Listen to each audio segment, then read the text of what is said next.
ঈদের পর ফুপির বাড়িতে গিয়েছিলাম দাওয়াত খেতে। গিয়ে কি করলাম, কি খেলাম সব থাকবে এই রিলসে। Welcome to my page RM stories. এতদিন কেন ভিডিওস আসেনি সব বলবো, তার জন্য কিন্তু ফুল ভিডিওটা দেখতে হবে। সকাল সকাল ঘুম থেকে উঠে খুদের ভাত আর 3 পদের ভর্তা ডিম ভাজা দিয়ে নাস্তা করে নিলাম। এরপর রেডি হয়ে চলে যাচ্ছিলাম ফুপির বাড়ির উদ্দেশ্যে। সাথে কিন্তু আমার খালাতো কাজিনগুলোও ছিল। গাড়িতে বেশ মজা করছিলাম, মিষ্টি খাচ্ছিলাম, আইসক্রিম খাচ্ছিলাম আর গল্প করতে করতে চলে গেলাম আমার পারুল ফুপির বাসায়। বাসাটা খুবই পরিপাটি ছিল। আমার কাজিন খুব সুন্দর করে গুছিয়ে রাখে। ফার্স্টে ছেলেদের খাবার দেওয়া হয়েছিল। যেহেতু স্পেস ছোট, তাই ফার্স্টে ছেলেদের খাওয়ানো হচ্ছিল, দেন আমাদের খাওয়ানো হবে।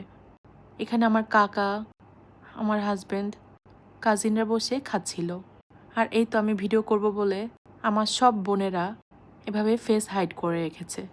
যাই হোক, আমি জোর করে তাদেরকে দেখাতে চাচ্ছিলাম না, তবে একটু পর পিকচারে সবাইকেই দেখতে পাবেন। এরপর আমাদের পালা ছিল খাওয়ার। সবাই বসেছিলাম লেগ পিসের আশায়। বাসা হোক আর দাওয়াত, লেগ পিস না হলে তো আমাদের চলেই না। তাই ফুপি সবাইকে লেগ পিস দিয়েছিল, যেন কারো কোনো কমপ্লেন না থাকে। রোস্টটা মাসাল্লাহ খেতে খুবই দারুণ হয়েছিল। সাথে ছিল মুগ ডাল দিয়ে খাসি, আর যেটা কোরবানি ঈদে মাস্ট সেটা হচ্ছে গরুর গোশত। এটা তো হবেই, যেহেতু রিসেন্টলি কোরবানির ঈদ গেছে। এরপর ডাল ছিল, লাস্টে ছিল কোক। আর ওয়েলকাম ড্রিঙ্কসের ভিডিওটা আমি করতে ভুলে গিয়েছিলাম। এরপর ছাদে চলে আসলাম সবাই মিলে, কারণ পিকচার তো মাস্ট তুলতেই হবে। ওয়েদারটা বেশ ভালোই ছিল, তবে তেমন গরমও লাগছিল না, আবার তেমন ঠান্ডাও ছিল না। বৃষ্টি আসবে আসবে ভাব তখন।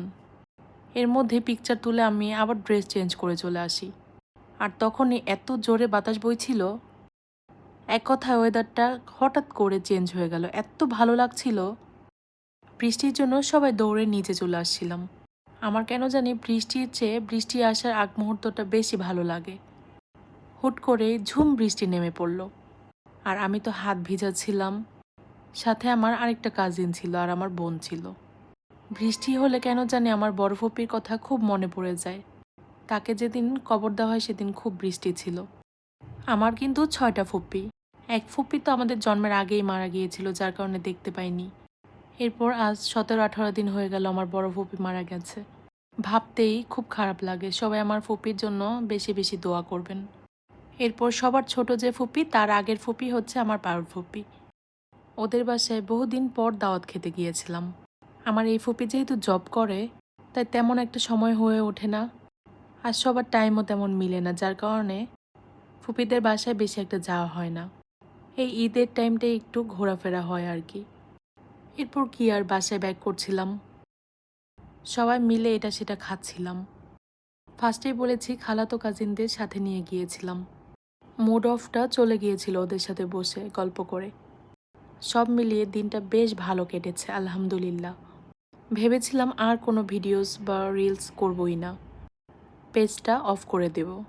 তবে কেন জানি আমি এইসব ছাড়া থাকতেই পারি না, যার কারণে আবার ব্যাক করলাম। আমার ফ্যান ফলোয়ার্স থাকুক বা না থাকুক, ভেবেছি ভিডিও আমি ডেইলি করব। আর আগের সকল ভিডিওস আস্তে আস্তে আপলোড হয়ে যাবে। হাজব্যান্ডের সাথে ছবি তুলিনি, যার কারণে গাড়িতে বসেই উঠিয়েছিলাম। এক্সহস্টেড ফেস, বাট সবার সাথে পিকচার ক্লিক করেছি, তার সাথে না তুললে কি আর হবে?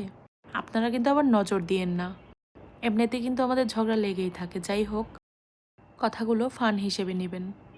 আর আমার ভিডিওসগুলো আপনাদের ভালো লাগলে অবশ্যই একটা শেয়ার করবেন, সাথে কমেন্টও। That's it for today.